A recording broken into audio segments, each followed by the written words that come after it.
been well publicised, but so far as the imagery that she referred to otherwise, I don't have any knowledge of that.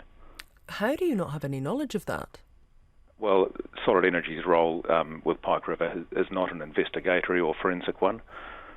But you're not aware of this footage that she's talking about? I'm aware of the footage. I'm not aware that it shows any bodies other than the one that has already been publicised. So are you disagreeing?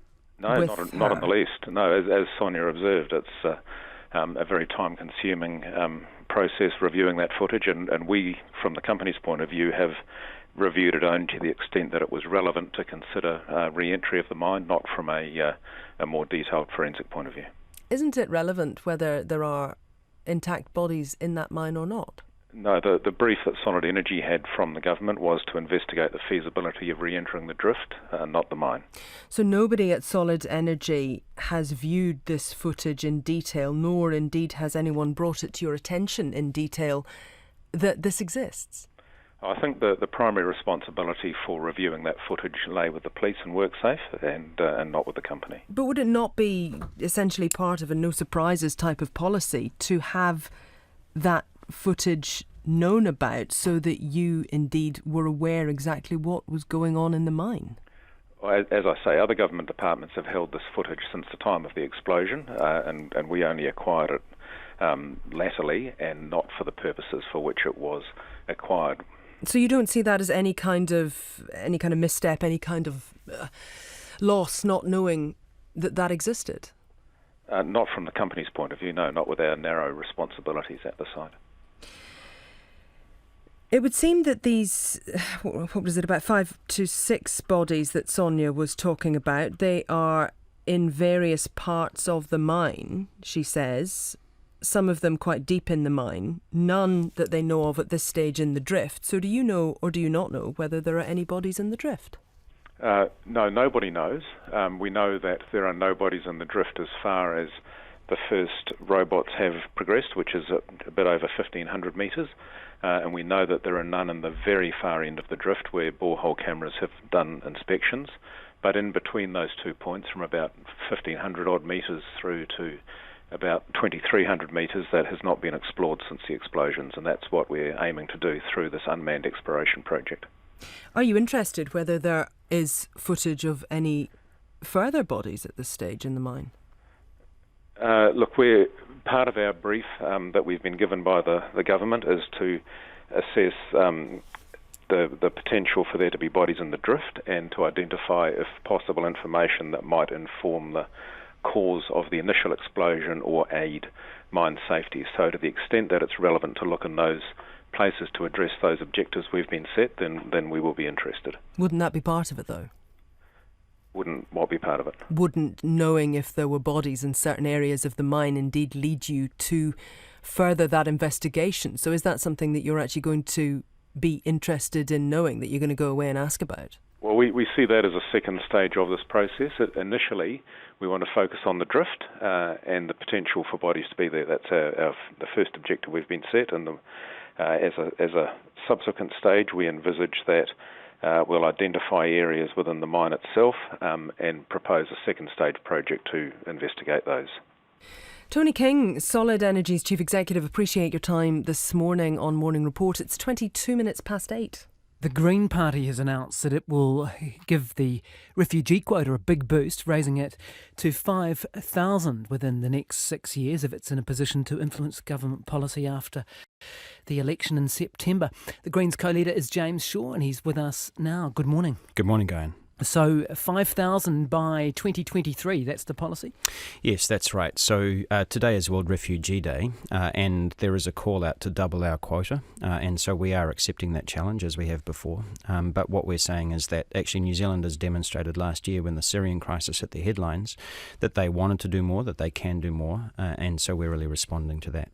So the policy is to double it immediately and then to raise it, fivefold from its current government policy, isn't it? Well, Up to 5,000. Yeah, so the idea is that we would increase it to 2,000 next year, and then increase it from 2,000 to 4,000 over the course of the next 6 years. Alongside that, we'd create an additional 1,000 places for community sponsorship, and that's replicating a very successful program in Canada, where faith groups, churches, NGOs, and other community organisations are able to take on and sponsor refugees themselves. And that was something that those groups said last year that they had the capacity to do and that they really wanted to do. How did you arrive at the figure of 5,000? We would have liked to have done this a year ago when the Syrian crisis was really in the headlines, but we wanted to talk to those various organisations that are currently involved in refugee resettlement here in New Zealand, and also to sorry, I think we've just gone dead here. Oh, no, we can still hear. Okay. Are you having a headphone problem? Sorry, I can't hear you guys. I can hear you fine. But anyway, so we spoke to a group of NGOs that are currently involved in refugee resettlement and said, well, what kind of capacity would you have and how long would it take you to get this up? You've got to remember that over the course of the last 30 years, our refugee resettlement numbers have actually remained exactly the same. We took on more refugees during World War II than we do now. So, we know that there's capacity here. I'm not sure if you can. Are you I've back got you with us, back now, James? going. You got your I've got you headphones back. on? That's Yep. all. That's Yep. all good. We're all live. Yep. Now, the question about whether you could make it happen is another one, and some listeners have raised this with us this morning. Obviously, you're not going to be governing alone. Labor's policy is, 1,500, I think it is. They want to double the quota from 750 to 1,500. What does this become part of the negotiations and depending on your influence over government? Yeah, that's right. I mean, it's like all of our policy priorities going into the election. We need to have a conversation with our coalition partners about that after the election. I mean, what I would say, of course, is that the more members of Parliament that I've got in the Green team after the election, the greater my ability to influence the next government. How much of this is an effort to mitigate some of the concerns from your members and those on the left generally about the immigration policies of both the Green and Labour parties? I know they're separate issues, but they do overlap in some ways, and both the Greens with its 1% of population increase and Labour's 20,000-30,000 fewer immigrants has caused some waves amongst its supporters. How much of what you're doing today is to mitigate some of those concerns? Well, I mean, today is World Refugee Day. We would have liked to have done this a year ago when the Syrian crisis was in the headlines, but it took us a while to do our homework and to have conversations with those different agencies. But the world is in the grips of the greatest humanitarian crisis since World War II. There are 65 million displaced people, 21 million of whom are UN-recognised refugees.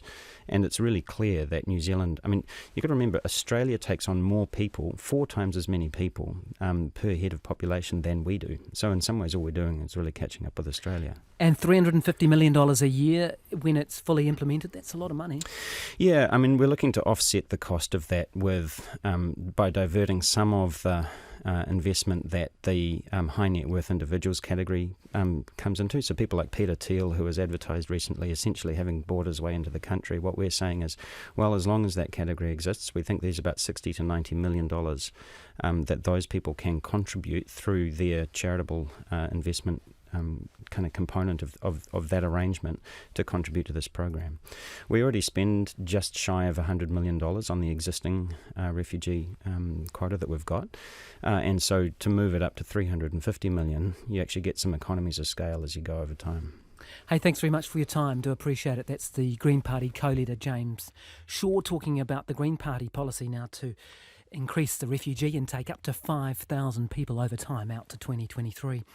Let's move on now at 27 minutes past 8. Foster care workers say they are